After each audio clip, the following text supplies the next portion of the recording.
Port Charles had barely recovered from the last wave of scandal when an even darker storyline erupted, and this time, it threatened to destroy not just reputations but lives.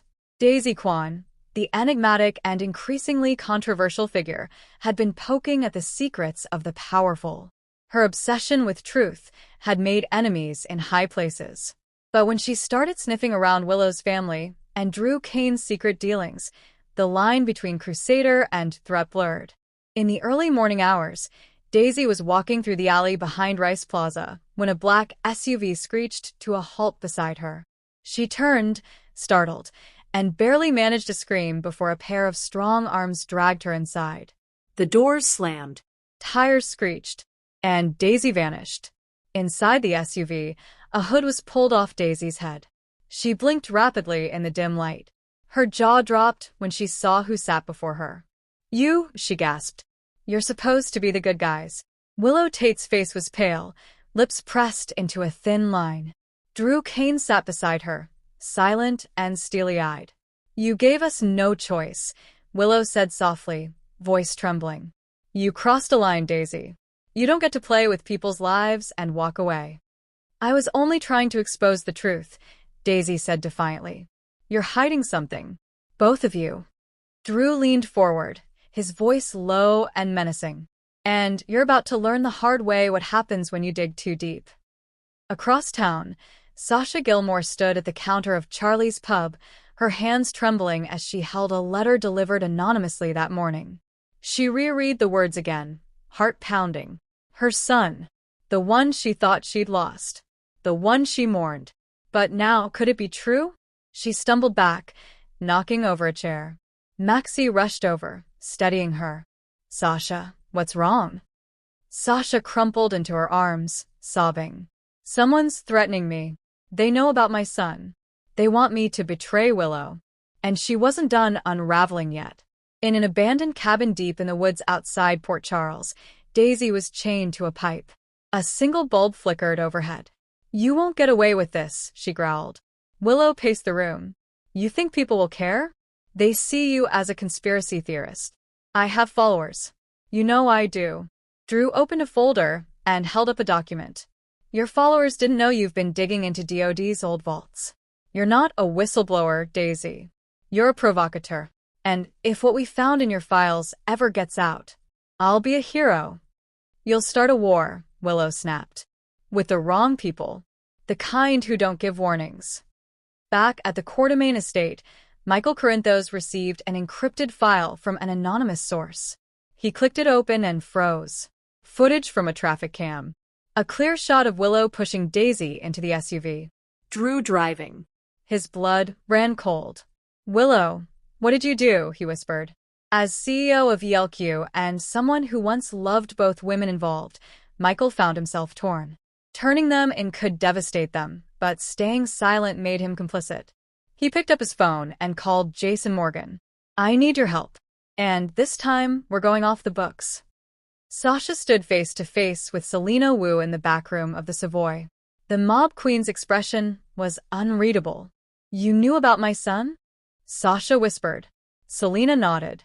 "I didn't take him, but I know who did." "Then tell me." "I will. But first, you must deliver something to Willow. A flash drive. And you must ensure she opens it. Alone." "What's on it?" Selena's eyes narrowed. The end of her career, her reputation, possibly her life. Sasha reeled. "You want me to destroy her?" "You want your son," Selena countered. "Everyone has a price. Even you." Unbeknownst to Drew and Willow, Daisy had a small, hidden voice recorder sewn into her coat collar, voice activated, transmitting to a secure cloud. Back in Port Charles, Trina Robinson, who'd been helping Daisy behind the scenes, was in her dorm room listening to the feed in horror. Did Willow just say she'll erase Daisy's identity? Trina muttered, heart racing. She picked up her phone and called Spencer. "We've got a huge problem. And if we don't stop Willow and Drew, Daisy might not survive this." Sasha met with Brooklyn in secret at the Metro Court rooftop garden. "I need advice. Life or death," she said. "I got a tip my son might be alive. But I have to betray Willow to find out." Brooklyn looked stunned. That's insane. Who gave you this tip? I can't say. But it's real. I can feel it. Brooklyn grabbed her hand. What does your gut say?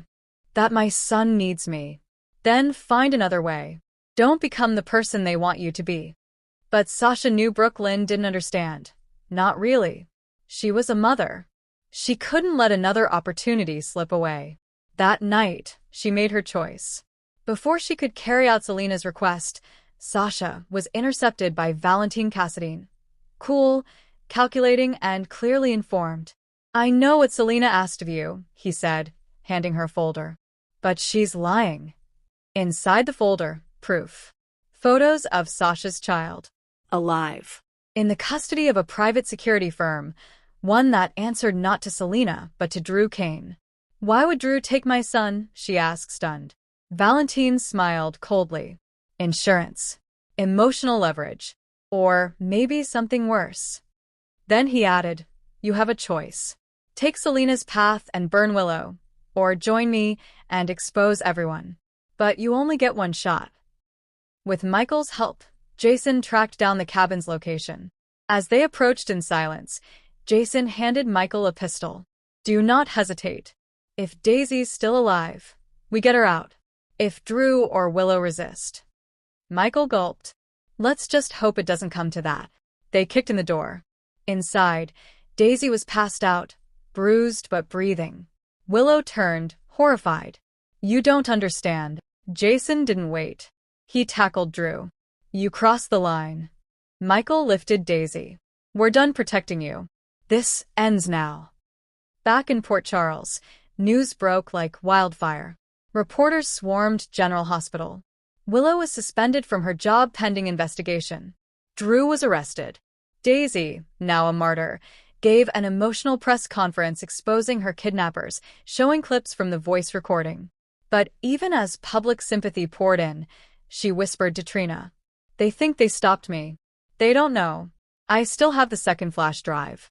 The one with everything. Sasha met with Valentine one final time. She'd made her decision. I'm not choosing Selena's war, and I'm not choosing yours, she said. I'm choosing my son. Valentine handed her a plane ticket and an address in Zurich. He's there. Under surveillance. You'll need help. I have someone in mind, she replied. An hour later, she knocked on Cody Bell's door. Ever been to Switzerland? She asked with a tearful smile. Daisy uploaded the second flash drive's contents to a secure journalist site, naming names, revealing Drew's backdoor CIA ops, Willow's involvement in erasing patients' records at GH, and a string of psychological profiles she'd altered, including Nina Reeves and Sasha Gilmore. The site crashed within minutes. But the damage was done. Port Charles erupted. Michael was called into a GH board meeting. His silence during Willow and Drew's plot was seen as betrayal. You knew, Ned barked. You had proof, and you didn't act fast enough. I tried to fix it quietly, Michael replied. I didn't want to hurt Willow. Your loyalty blinded you, Olivia said. Now we all pay. In Zurich, Sasha followed Valentine's map. In a snow-covered chalet, she found him. Her son, brown hair, her eyes, sleeping peacefully in a warm bed under the care of a retired nurse. She collapsed into tears, whispering, Mommy's here. But outside, a man with a scar watched them through binoculars and spoke into a radio. She's got him. Do we intervene? A pause. Then a voice replied, Not yet. Let her believe she's won. Back in Port Charles, Drew struck a plea deal in exchange for testifying about the CIA Black Ops. Willow was under review by the nursing board and facing civil charges. Daisy was offered a major book deal and an award for investigative courage, but she remained obsessed with the bigger picture. Jason warned Michael that Sonny would soon return, and he wouldn't like what the family had become. Sasha and her son remained in hiding, but with every shadow she passed, she feared it was the last moment of peace she'd know. Because in Port Charles, no secret stays buried. And no kidnapping, no ultimatum, ever goes unpunished.